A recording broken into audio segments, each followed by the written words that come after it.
Sunan Tirmizi.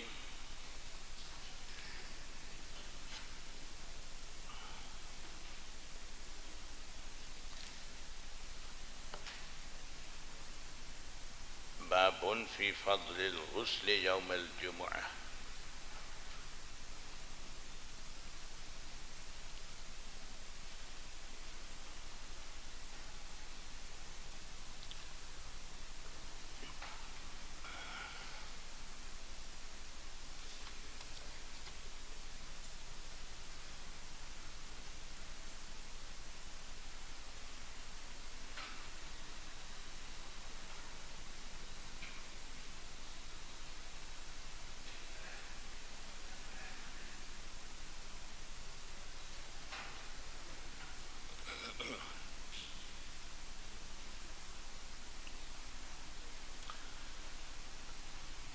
Bismillahirrahmanirrahim.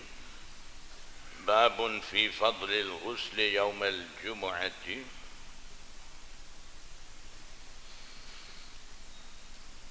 Bab datang menceritakan berkenaan dengan kelebihan mandi pada hari Jumat.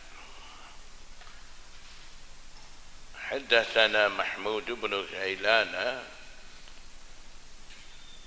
قال أخبرنا وكيع عن سفيان وأبو جناب يحيى بن أبي حية عن عبد الله بن عيسى عن يحيى بن الحارث عن أبي الأشعث الصنعاني عن أوس بن عوس قال لي رسول الله صلى الله عليه وسلم.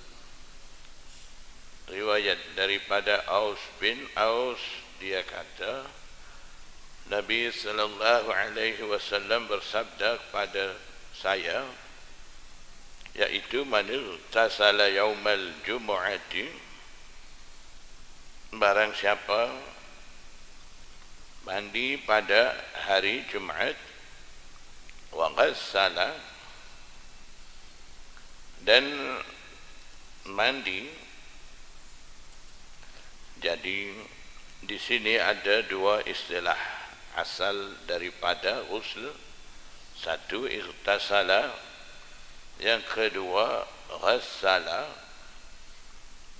Muhaddisin kata maksud ightasala itu maksudnya ghaslur ra's, basuh cuci kepala. Ghassala itu maksudnya tunaikan mandi wajib setelah bergaul dengan istri, mandi wajib, jadi mandi. Itu maksud daripada ghassala. Dan sebahagian muhaddisin pula kata irtasala, ghassala maksudnya sama, cuma mengulangi dua kali ini ditakkid untuk menguatkan makna, untuk mengambil berat makna maksud mandi pada hari Jumat itu. Wabakkara wabtakara, dan orang itu pergi masjid pada awal waktu, itu maksud bakara, raha fi awalil waktu.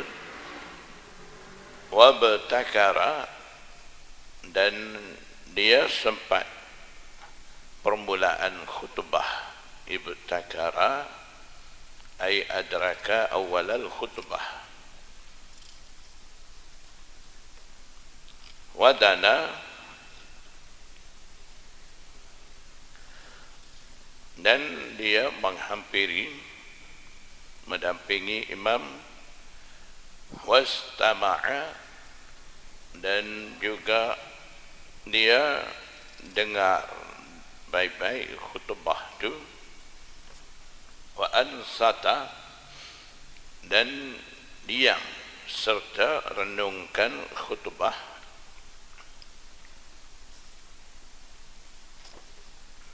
kana lahu bikulli khutwatin yakhtuha,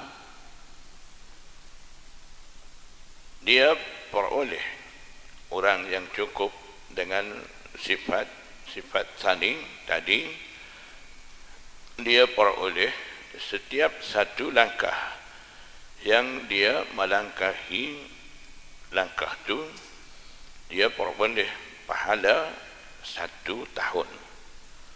1 tahun maksudnya siyamuha wa qiyamuha. Dua kalimah ni badal bagi sanah. Pahala 1 tahun maksudnya pahala puasa siang hari dan qiyam pada waktu malam setahun amalan. Jadi maksudnya setiap satu langkah akan dapat pahala setahun, masa setahun puasa siang hari dan qiyam, buat amal ibadat malam hari selama 1 tahun. Begitu besar pahala itu. Baru satu langkah, setiap satu langkah akan diberi pahala sebanyak itu. Qala Mahmudun fi hadzal hadits,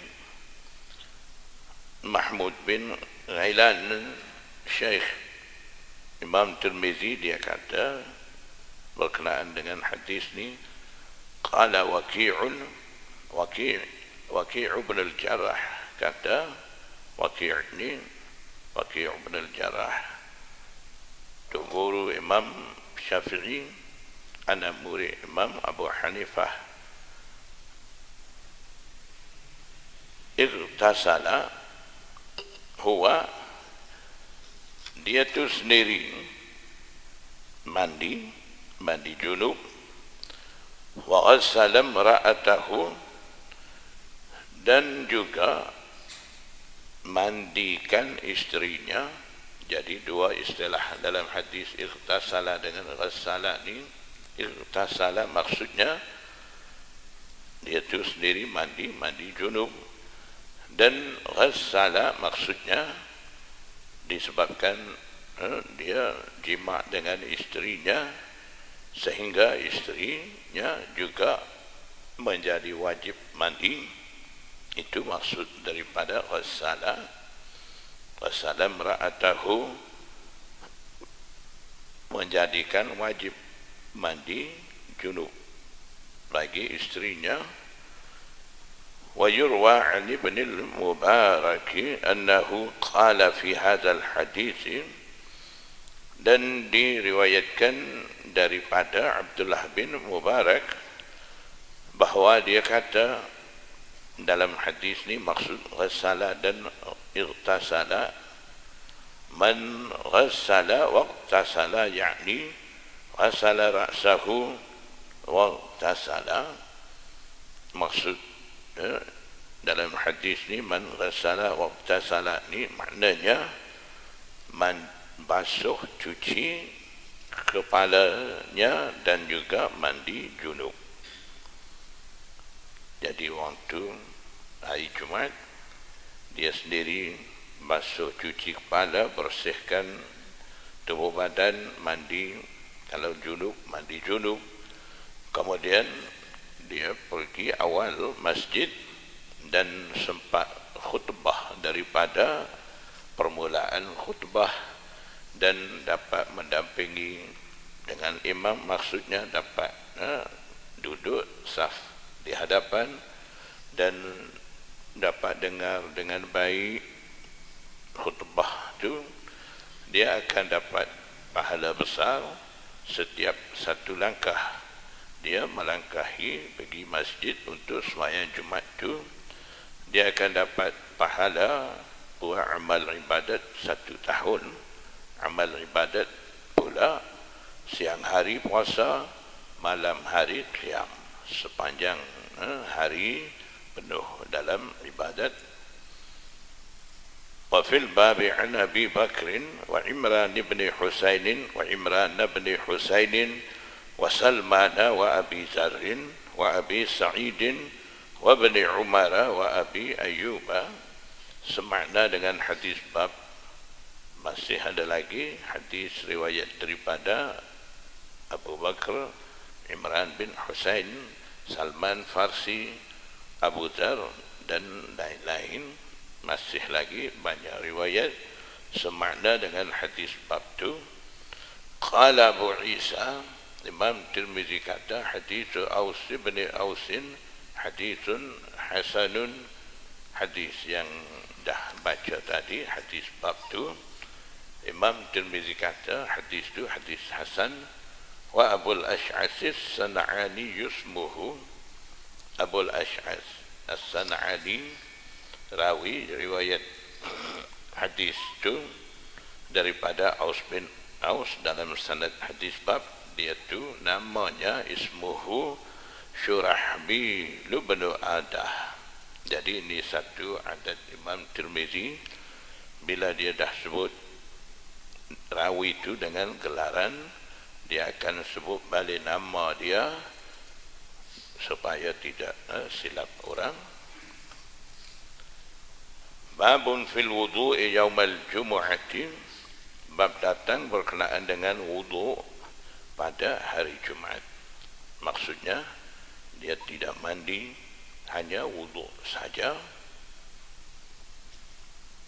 Haddatsana Abu Musa Muhammad bin al-Musanna akhbarana Sa'id bin Sufyan al-Jahdari akhbarana Syu'bah an Qatadah an al-Hasan an Samurah bin Jundab qala qala Rasulullah sallallahu alaihi wasallam man tawadda'a yawmal jumu'ati fabiha ay fabi taharatil wudu'u hasalal wajib. Maksudnya sesiapa wudu saja pada hari Jumat, maksudnya dia tidak mandi, hanya wudu saja. Fabiha, dengan taharah hasil daripada wudu itu, kiranya dia dah pun hasil kewajiban pada hari Jumat untuk sembahyang Jumat itu. Wa ni'mat ay nikmatit taharatu lis-salah, itu dianggap sebaik-baik taharah, kesucian untuk sembahyang Jumat itu. Wa man igtasala fal ghuslu afdalu, dan barang siapa mandi, sama ada mandi biasa, mandi junub, fal ghuslu afdalu, kalau mandi junub memang wajib mandi, kalau tidak junub mandi juga untuk bersihkan badan, tujuannya untuk sembahyang Jumat, itu dianggap afdal, lebih baik. Afdal maksudnya afdalu ay aksaru sawaban inda Allah, dikira banyak pahala di sisi Allah subhanahu wa ta'ala. Potongan hadis wa man ightasala fal ghuslu afdalu, ini menunjukkan mandi pada hari Jumat ini tidak wajib, hanya sunat mustahab, dan memadai seseorang itu hanya dengan wudu saja. Jadi mandi pada hari Jumat ini pada asalnya wajib, kemudian kewajiban mandi itu hukumnya dibatalkan. Sebabnya Nabi sallallahu alaihi wasallam mewajibkan mandi pada hari Jumat ini disebabkan memandangkan keadaan semasa masa itu. Sebabnya pada masa awal di Madinah, sahabat-sahabat mereka buat kerja merekanya, kerja di ladang kurma, kebun kurma.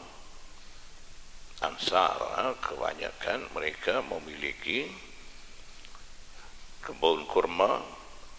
Mereka biasanya kerja kebun. Kemudian hari Jumaat mereka pergi kebun itu, balik daripada kebun kurma, mereka tak balik rumah, tak balik mandi dulu. Mereka mai terus ke masjid untuk sembahyang Jumaat. Dan pula keadaan berpakaian sahabat-sahabat masa itu, sahabat-sahabat pakai baju tebal, baju bulu, tidak ada baju-baju daripada kain nipis dan sebagainya masa itu. Sebabnya mereka tidak pakai baju-baju biasa nipis, pakai baju tebal bulu, baju bulu. Itu disebabkan keadaan mereka masa itu tidak dalam keadaan senang, tidak dalam keadaan mewah. Punca menjadi tidak mewah begitu adalah apabila Rasulullah sallallahu alaihi wasallam hijrah mai di Madinah. Sahabat-sahabat Ansar yang ada di Madinah, mereka lah bantu kepada sahabat Muhajirin. Kalau ada rumah 2 buah, mereka bagi sebuah kepada Muhajirin. Dan ada 2 kebun, mereka bagi 1 kebun. Itu tidak menjadi masalah lagi bagi sahabat-sahabat Ansar. Kemudian daripada itu, tahun 2 Hijriah difardukan jihad. Jadi sahabat-sahabat sibuk dengan jihad dan serangan-serangan daripada kufar musyrikin begitu hebat masa itu. Sahabat-sahabat sentiasa ada dalam keadaan standby, mempertahankan daripada serangan musuh dan sebagainya. Ketika itu sahabat-sahabat tidak dapat tumpu ekonomi mereka, sama ada perniagaan ataupun kebun-kebun mereka. Kemudian daripada itu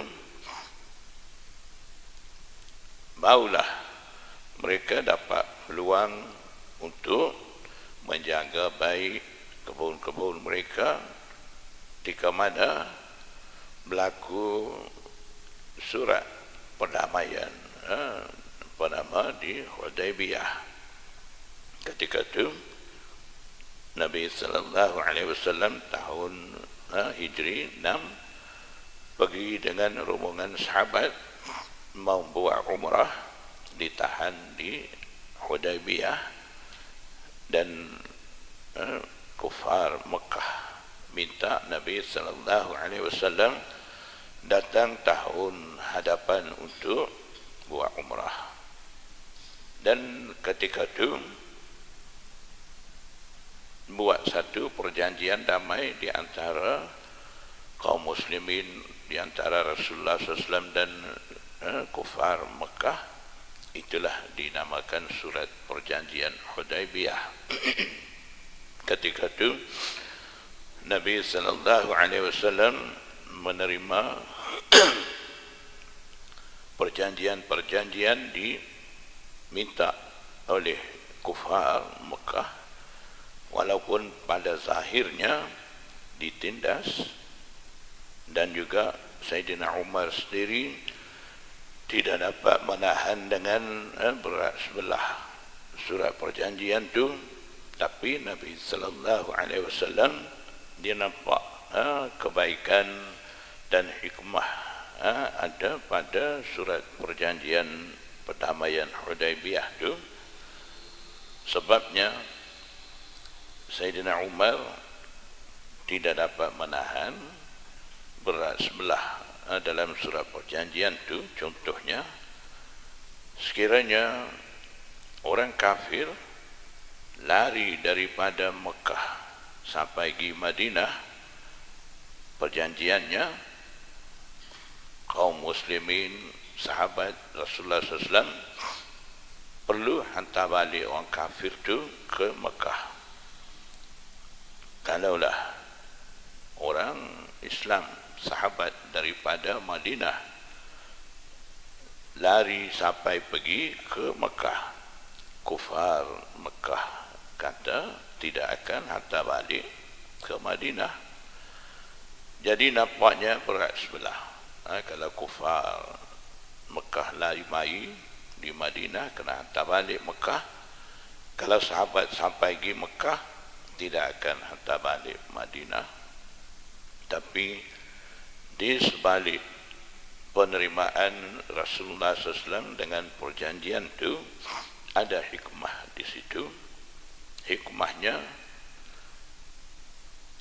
kalaulah orang kafir tu dia sampai mai Madinah, dia akan lihat suasana Madinah, suasana Rasulullah SAW dan sahabat-sahabat, macam mana melaksanakan amalan-amalan Islam, dan juga dia akan dapat menyaksi akhlak baik Rasulullah SAW dan sahabat-sahabat, ukhuwah di antara muslimin di Madinah. Dia akan dapat lihat semua keadaan di Madinah. Bila dia balik Mekah, hantar balik Mekah, dia akan cerita semua tu. Jadi masa tu mau pergi dakwah di Mekah dengan kufar musyrikin Mekah ni tidak ada peluang.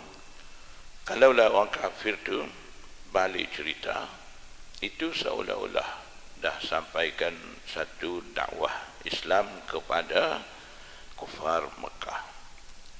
Itu satu.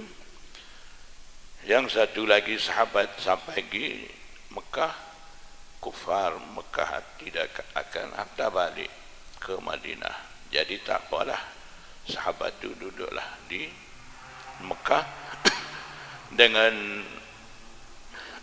adanya sikap akhlak yang baik pada diri sahabat itu, akan jadi satu ajakan kepada Islam.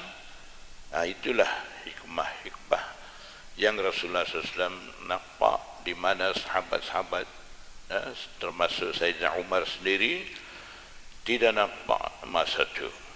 Kemudian daripada itulah sahabat-sahabat nampak hikmah-hikmah itu.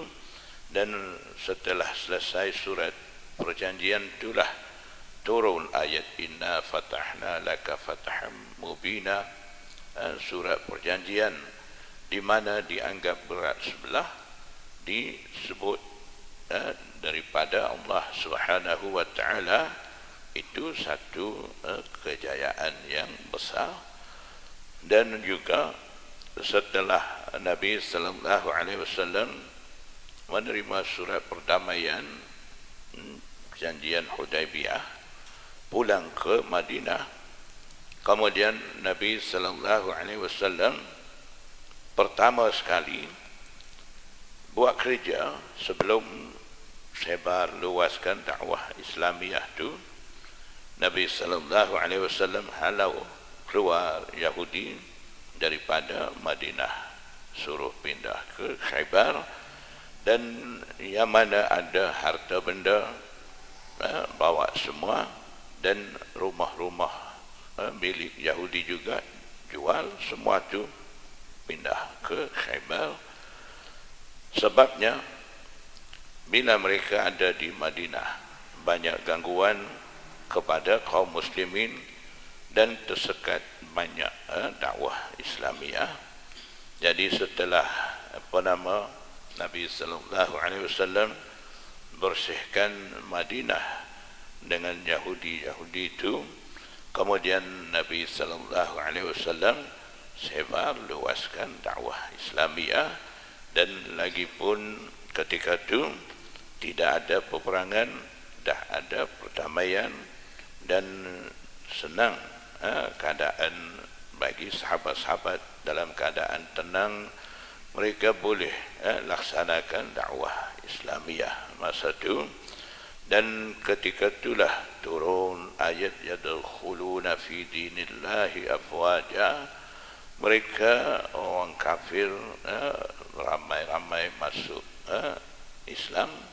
Jadi ketika itulah wujud keadaan suasana yang indah di Madinah, ramai orang masuk Islam. Dan sahabat-sahabat pun mula mereka kembali kerja kebun-kebun mereka.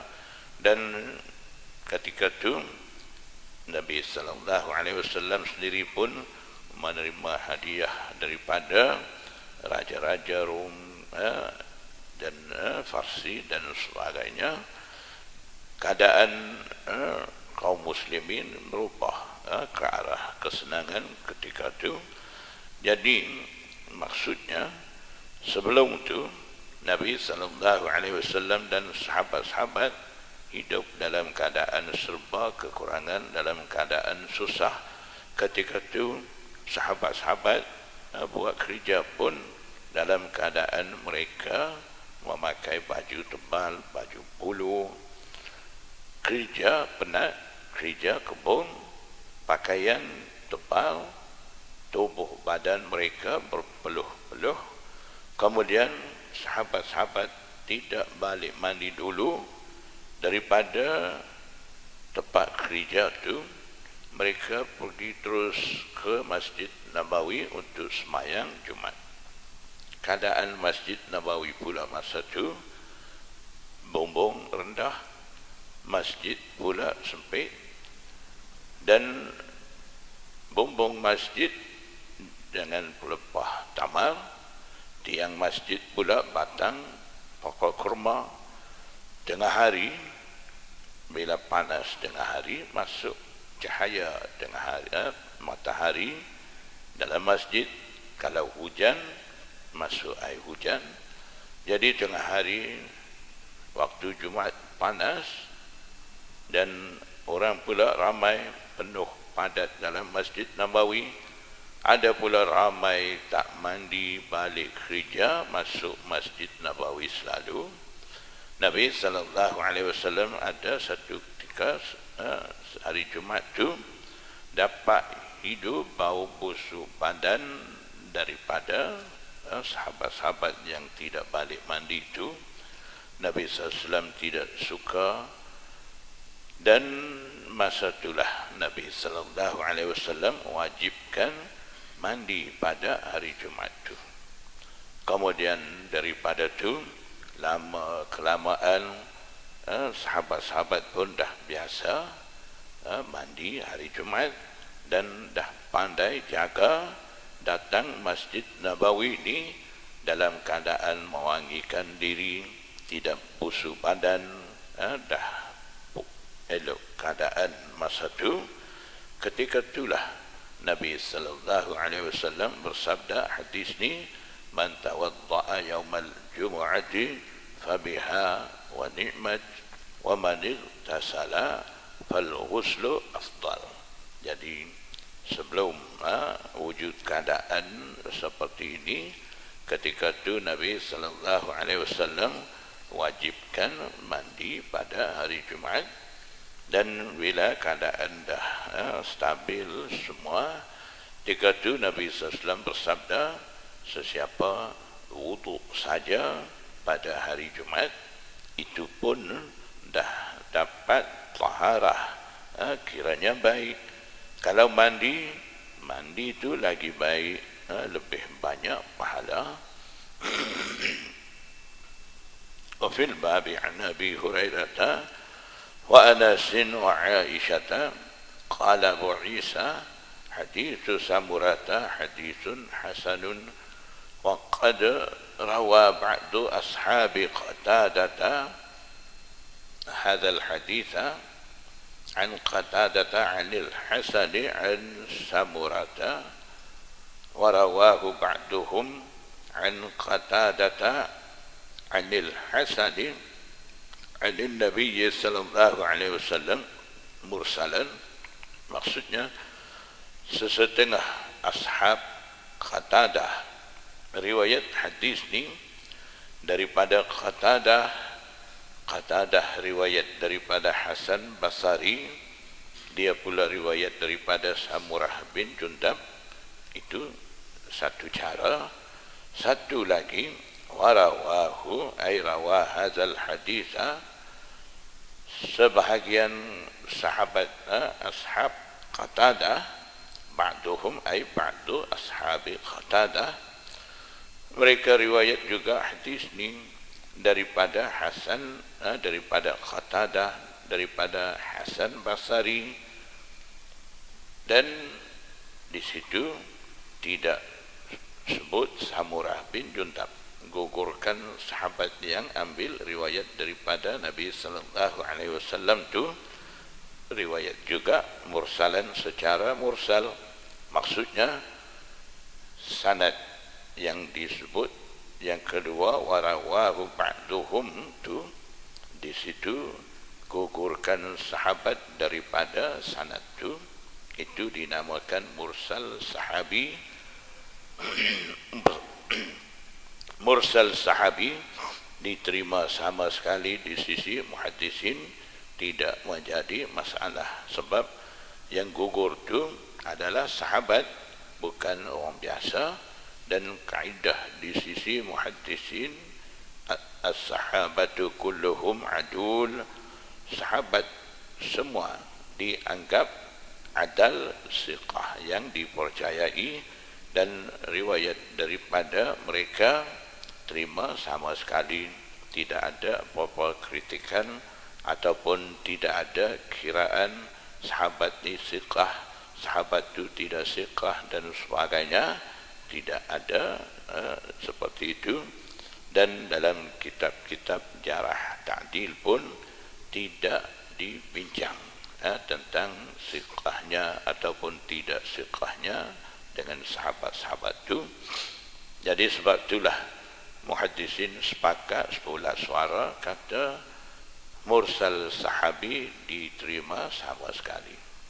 Wal amalu ala hadza, dan beramal menurut hadis ni inda ahli ilmi min ashabin Nabi sallallahu alaihi wasallam wa man ba'dahum, beramal menurut hadis ni di sisi ulama dari kalangan sahabat Nabi sallallahu alaihi wasallam, dan juga ulama dari kalangan tabi'i, man ba'dahum, man ba'da ashabin Nabi, yaitu tabi'i. Ikhtarul ghusla yaumal jumu'ati, mereka memilih amalan mandi pada hari Jumat itu. Wara'au ayyujzi'al wudu'u minal ghusli yaumal jumu'ati, dan juga mereka berpendapat bahawa memadai wudu' saja, ganti daripada ghusl, mandi pada hari Jumat. Maksudnya tidak mandi, wudu saja, disebabkan tubuh badan bersih, tidak junub, hanya wudu saja, dan juga tubuh badan tidak bau busuk, tidak akan ganggu orang-orang yang semayang bersama dalam satu masjid itu. Ketika itu kiranya nak wudu saja, itu pun boleh. Jadi berdasarkan ada riwayat-riwayat ikhtilaf dan juga keadaan peringkat awal dan kemudian hari, daripada situ ada khilaf di kalangan ulama berkenaan dengan mandi pada hari Jumat. Jumhur a'immah, jumhur ulama kata mandi pada hari Jumat ni sunat mustahab, dan ada sekumpulan ulama mereka masih pegang mandi pada hari Jumaat ni wajib, dan mereka amal dengan al-ghuslu yaumal jumu'ati wajibun ala kulli muhtalam. Jadi berdasarkan hadis itu mereka kata mandi hari Jumaat ni wajib bagi setiap orang yang baligh. Qala Syafi'i, Imam Syafi'i kata, Imam Tirmizi kemuka pendapat Imam Syafi'i di sini, wa mimma yadullu ala anna amran Nabi sallallahu alaihi wasallam bil ghusli yaumal jumu'ati, dan di antara perkara yang menunjukkan berkenaan dengan perintah Nabi sallallahu alaihi wasallam mandi pada hari Jumaat itu, annahu 'alal ikhtiyari la 'alal wujub, itu hanya amr ikhtiyari, perintah ikhtiar. Perintah itu ada pilihan sama ada mau mandi ataupun mau wudu saja, ikhtiar. La 'alal wujub, bukannya perintah wajib. Hadis Umar haitsu qala li Utsman, ada satu hadis daripada Sayyidina Umar di mana dia kata kepada Sayyidina Utsman, wal wudu'u aidan, dan wudu' juga. Maksudnya ada kisah, ada satu ketika Sayyidina Utsman hari Jumaat dia datang lewat, ketika itu Sayyidina Umar sedang khutbah. Sayyidina Utsman masuk lewat masjid, Sayyidina Umar tegur dia. Jadi teguran tu seolah-olah memberi teguran disebabkan Sayyidina Utsman tidak mandi, itu datang lewat, datang sembahyang Jumaat.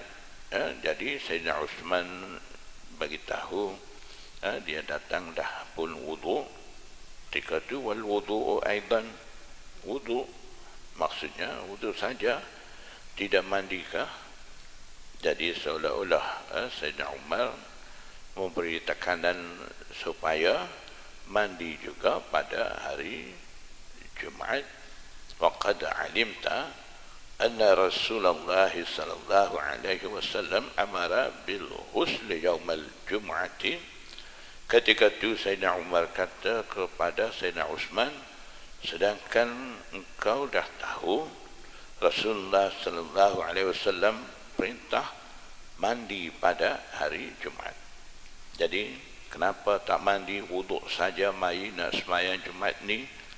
Itu menunjukkan Sayyidina Umar mau bagi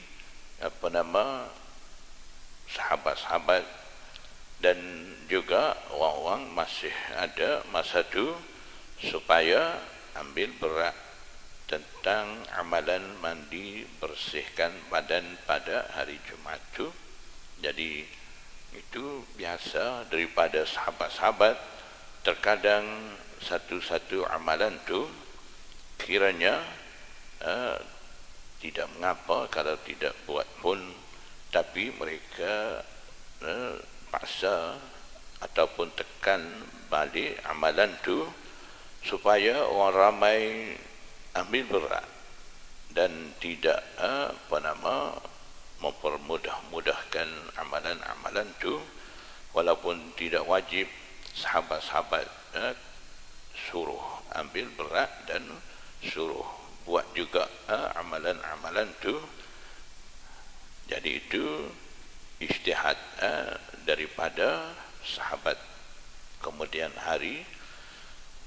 Jadi begitulah Sayyidina Umar pun kalaulah mandi itu tidak wajib, wuduk saja pun memadai. Jadi lama kelamaan orang tidak ambil berat, tidak mandi dan tidak jaga kebersihan badan, wuduk saja mai, takut jadi semula keadaan seperti mana berlaku pada zaman Rasulullah SAW. Balik kerja pergi Masjid Nabawi terus tidak mandi, busuk dalam masjid, ganggu, tidak menyenangkan orang lain, supaya tidak berlaku begitu. Sebagai menjaga lebih awal, sahabat-sahabat terkadang mereka adakan cara-cara seperti itu.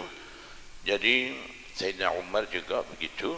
Di sini dia bagi teguran kepada Sayyidina Uthman supaya mandi juga pada hari Jumaat, walaupun mandi itu tidak wajib.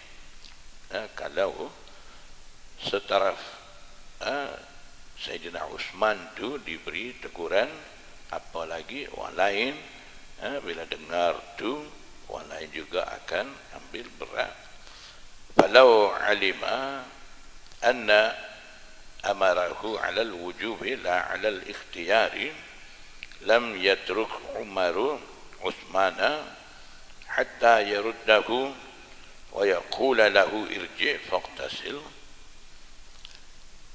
Sekiranya mereka berdua, Sayyidina Umar dan Sayyidina Uthman, tahu perintahnya, perintah mandi pada hari Jumat itu wajib, bukan ikhtiar seperti mana Imam Syafi'i ambil keputusan itu. Tentu Sayyidina Umar tidak biarkan Sayyidina Uthman dengan wuduk saja sembahyang Jumat itu. Sayyidina Umar tidak akan biarkan sehingga dia kembalikan Sayyidina Uthman, dan seterusnya Sayyidina Umar akan kata kepada Sayyidina Uthman, irji', balik dulu, kembali, faqtasil, mandi. Tapi Sayyidina Umar tidak suruh begitu, cuma bagi ingat saja, buat teguran saja.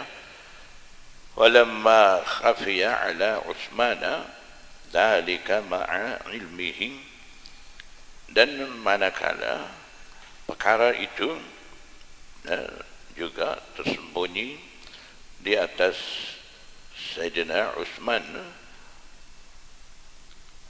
ma'a ilmihi, bersama dengan pengetahuannya, maksudnya Sayyidina Uthman juga tahu mandi pada hari Jumat itu kiranya terbaik.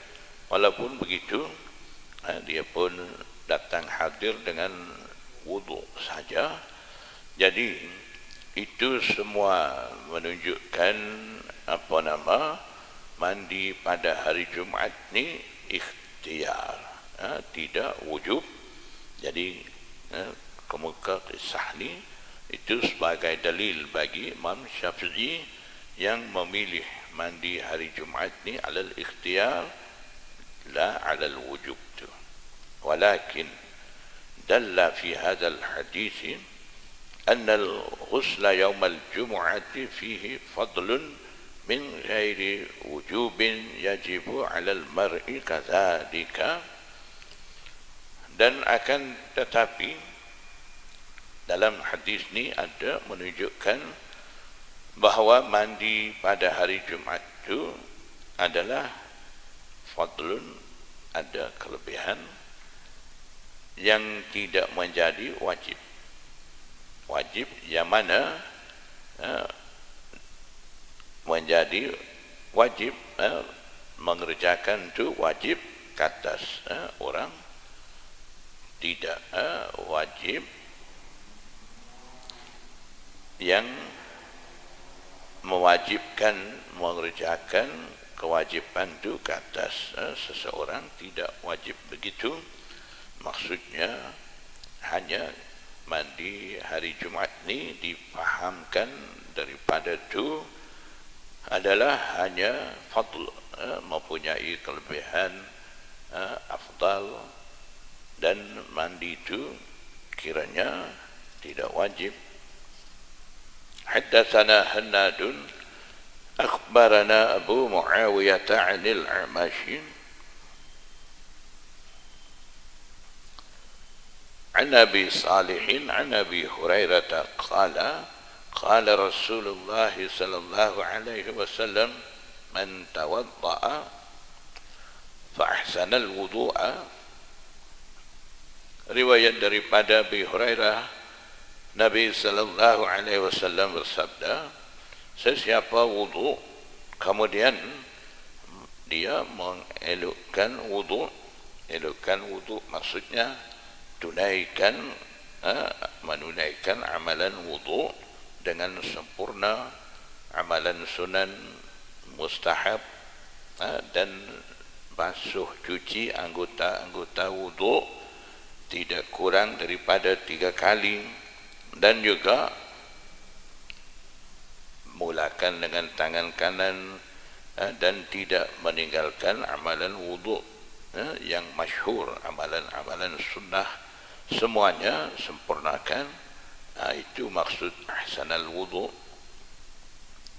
Summa atal jumu'ata, setelah itu orang itu datang sembahyang Jumat. Fadana wastama'a, dia mendampingi imam dan mendengar khutbah. Wa ansata, dan diam. Ghufira lahu ma bainahu wa bainal jumu'ati, diampun dosa baginya, dosa yang dilakukan di antaranya dan di antara Jumat. Wa ziyadatu salasati ayamin, dan tambah lagi 3 hari. Jadi daripada Jumat ke Jumat ada 7 hari, tambah 3 hari. Tambah 3 hari maksudnya setiap amalan kebaikan diberi pahala 10 kali ganda. Jadi kalau Jumat ke Jumat, keampunan itu baru 7 hari. Jadi nak bagi cukup mengikut kaedah satu amalan yang baik digandakan pahala 10 kali ganda. Nak bagi cukup yang tu, Nabi sallallahu alaihi wasallam bersabda ditambah 3 hari. Maknanya orang sempurnakan wudu sembahyang Jumat, dia akan dapat keampunan sebanyak 10 hari. Wa man massal hasa faqad lagha,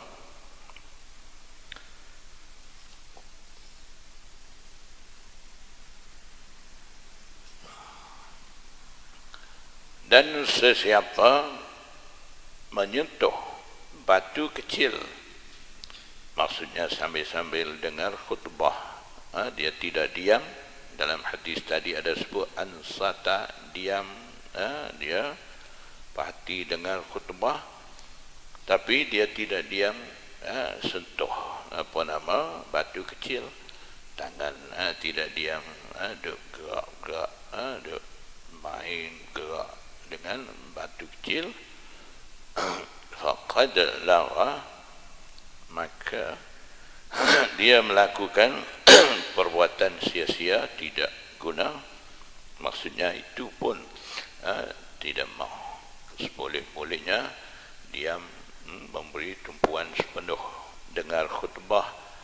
Jangan bagi nampak keadaan macam tidak peduli dengan imam duk baca khutbah, duk main-main, sentuh-sentuh batu-batu kecil-kecil. Itu menampakkan dia ni tidak tumpu dengar khutbah. Jadi keadaan seperti itu pun Nabi sallallahu alaihi wasallam tidak suka.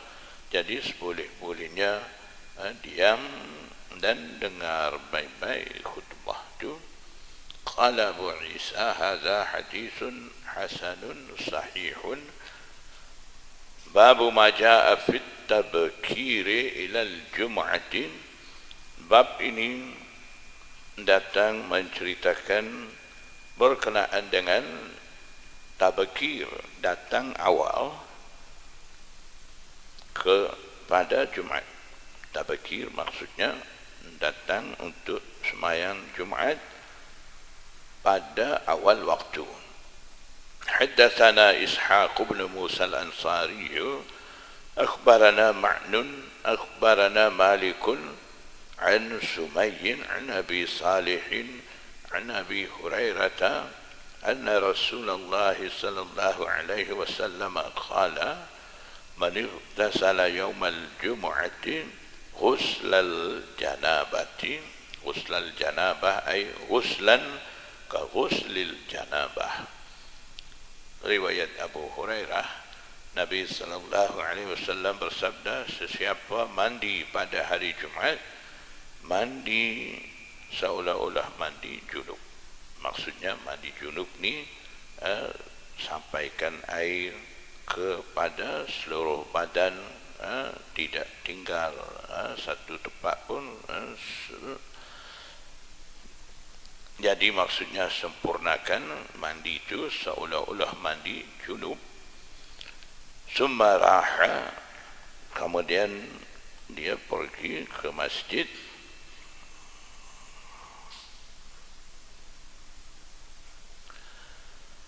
Faka'annama qarraba badanatan.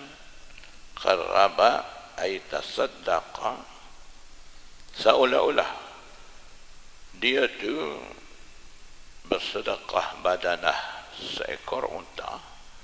Maksudnya sudah mandi siap, dia pergi masjid pada awal waktu, sampai dulu pada wang. Jadi dia akan dapat pahala sedekah unta di jalan Allah.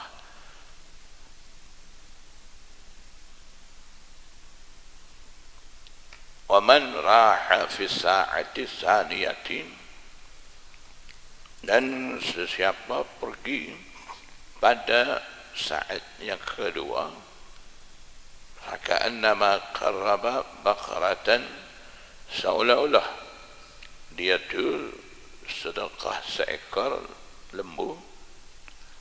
Jadi maksudnya ada bahagi masa daripada tergelincir matahari masuk waktu zuhur, masuk waktu untuk sembahyang Jumaat tu, hari Jumaat tu, sehingga khutbah imam mula baca khutbah tu ada bahagi masa kumpulan sampai awal, dan masa yang kedua kumpulan sampai masa tu. Jadi orang-orang sampai pada masa awal bahagian pertama daripada masa-masa itu, dia akan dapat pahala sedekah seekor unta. Dan mereka yang datang pada saat yang kedua, mereka akan menerima pahala seolah-olah sedekah seekor lembu. Waman raha fi sa'ati salisati, dan orang pergi sampai masjid pada saat yang ketiga, faka'annama qarraba kabasyan akrana, seolah-olah dia tu bersedekah seekor kebas yang bertanduk. Waman raha fi sa'ati rabi'ati, dan orang sampai pada saat yang keempat, faka'annama qarraba dajajah, seolah-olah dia tu bersedekah seekor ayam. Waman raha fi sa'atil khamisati, dan orang pergi ke masjid pada saat yang kelima, faka'annama qarraba baydatan, seolah-olah dia tu sedekah sebutir telur. Maknanya pahala yang orang sampai awal tu besar, makin lambat makin kurang pahala, tapi masih lagi dapat pahala. Itu orang sampai sebelum imam baca khutbah. Bila imam dah keluar baca khutbah, pahala-pahala itu tidak ada lagi. Sebab فَإِذَا خَرَجَ الْإِمَامُ حَضَرَتِ الْمَلَائِكَةُ يَسْتَمِعُونَ الذِّكْرَ أي الْخُطْبَةَ. Maka apabila imam itu keluar, malaikat pun hadir, malaikat yang tunggu catat pahala bagi mereka yang sampai ikut masa tertentu tadi. Mereka pun tutup buku catatan mereka tu, masuk dalam masjid, yastami'una dzikr, mereka juga dengar khutbah. Jadi pahala ni akan dapat bagi mereka yang sampai sebelum imam baca khutbah. Jadi hadis ni memberi galakan supaya hari Jumaat ni hadir awal di masjid. وفي الباب عن عبد الله بن عمرو وسمرة قال أبو عيسى حديث أبي هريرة حديث حسن صحيح باب ما جاء في ترك الجمعة من غير عذر. Bab ini berkenaan dengan tinggal sembahyang Jumat tanpa uzur, tidak sakit demam, tidak ada apa-apa keuzuran, tak boleh pergi sembahyang Jumat, sengaja tinggal sembahyang Jumat. حدثنا علي بن الخشرم أخبرنا عيسى بن يونس عن محمد بن عمرو عن عبيدة بن سفيان عن أبي الجعد يعني الضمرية وكانت له صحبة فيما زعم محمد بن عمرو قال رسول الله صلى الله عليه وسلم. Riwayat daripada Abil Ja'ad, dia kata Nabi sallallahu alaihi wasallam bersabda, man tarakal jumu'ata salasa marratin tahawunan maksudnya at-tarku an ghairi uzrin, orang tinggal sembahyang Jumat 3 kali, tinggal itu disebabkan tidak ada apa-apa uzur. Tahawun maksudnya tinggal tanpa ada uzur. Taba'allahu ala qalbihi, Allah subhanahu wa ta'ala menterai atas hatinya. Maksud menterai ini tutup hati supaya tidak masuk lagi kebaikan kepada hati dia. Maksudnya setengah muhaddisin kata taba'allahu ala qalbihi, itu maksudnya ditulis orang itu sebagai orang munafik. Jadi tahawunan maksud dia tinggal ni tanpa uzur, dan dia bukan memperlekehkan hukum sembahyang berjumaat itu. Sekiranya dia tinggal sembahyang Jumat 3 kali itu dalam keadaan dia memperlekehkan hukum sembahyang berjumaat, sembahyang Jumat itu, ataupun permudahkan hukum sembahyang Jumat, itu akan membawa kepada kufur. Tapi dalam hadis ni tidak maksud dia tu tinggal sembahyang Jumat 3 kali 3 Jumat dalam keadaan tidak uzur, tapi dia tidak memperlekehkan hukum berkenaan dengan sembahyang Jumat itu dikira hanya maksiatun azimah, dosa besar. Tidak fatwa kufur kalau dia ingkar ataupun mempermainkan, perlekeh-lekehkan hukum sembahyang berjemaah, barulah akan dikira kufur. Jadi fatwa kufur kafir ni jangan kita cepat kepada orang. Hati-hati. Wa fil babi an ibni Umar wa ibni Abbas wa Samurata qala Abu Isa hadithu bil Ja'di hadithun hasan. Qala Imam Tirmizi kata, wa sa'altu Muhammadan, aku tanya kepada Muhammad iaitu Muhammad bin Ismail al-Bukhari, tu guru Imam Tirmizi, apa saja ada muskil Imam Tirmizi rujuk kepada Imam Bukhari. Imam Bukhari sentiasa membantu kepada murid dia Imam Tirmizi dalam urusan membukukan kitab Sunan Tirmizi itu.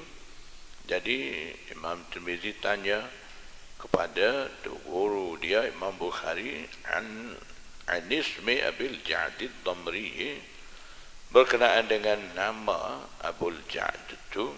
Abul Ja'd ini dengan kunyah, gelaran bagi rawi. Jadi tanya apa nama dia. Jadi Abil Ja'd ini yang sahabat yang riwayat daripada Rasulullah sallallahu alaihi wasallam. Jadi tidak tahu nama siapa, hanya kunyah dia Abil Ja'd. Bila tanya Imam Bukhari kata apa nama, Imam Tirmizi kata falam ya'rif ismahu, Imam Bukhari juga tidak tahu nama dia. Wa qala la a'rifu lahu 'anil nabiy sallallahu alaihi wasallam illa hadzal hadits. Dan Imam Bukhari kata, aku juga tidak mengenali bagi Abil Ja'd itu, dia riwayat daripada Nabi SAW, malaikat ini hadis ini saja, maksudnya hadis ini saja dia riwayat daripada Rasulullah sallallahu alaihi wasallam. Jadi Imam Bukhari juga tidak tahu nama. Jadi berkenaan dengan sahabat tidak tahu nama ke apa, itu semua tidak menimbulkan apa-apa masalah dalam hadis. Yang tidak tahu nama tu rawi biasa yang bukan sahabat. Di situ baru ada pertikaian di sisi muhaddisin. Tidak tahu keadaan, tidak tahu nama bagi sahabat, itu tidak mencacatkan apa-apa bagi mana-mana hadis.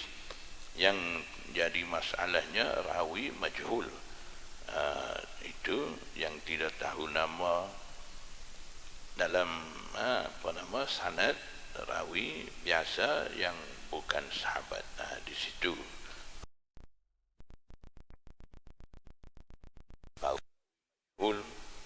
majhul tu majhul apa? Majhulul ain ke majhulul hal? Kalau majhulul hal tu majhulul hal zahiran wa batinan, ataupun majhulul hal batinan la zahiran. Ada lagi perbincangan berkenaan dengan rawi majhul tu.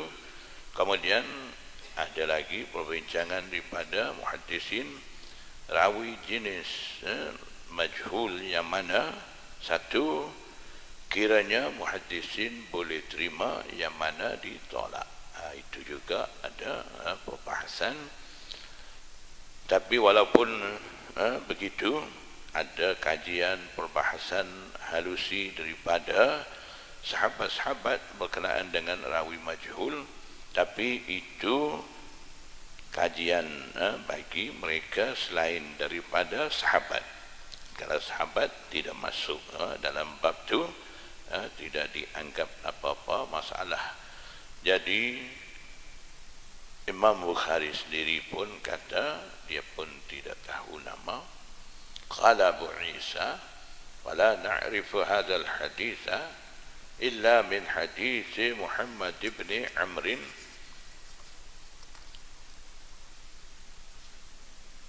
Imam Tirmizi juga kata, kami tidak mengenali hadis ni kecuali daripada hadis datang riwayat daripada Muhammad bin Ammar. Dalam sanad hadis bab tadi ada Muhammad bin Ammar, riwayat daripada Ubaidah bin Sufyan tu.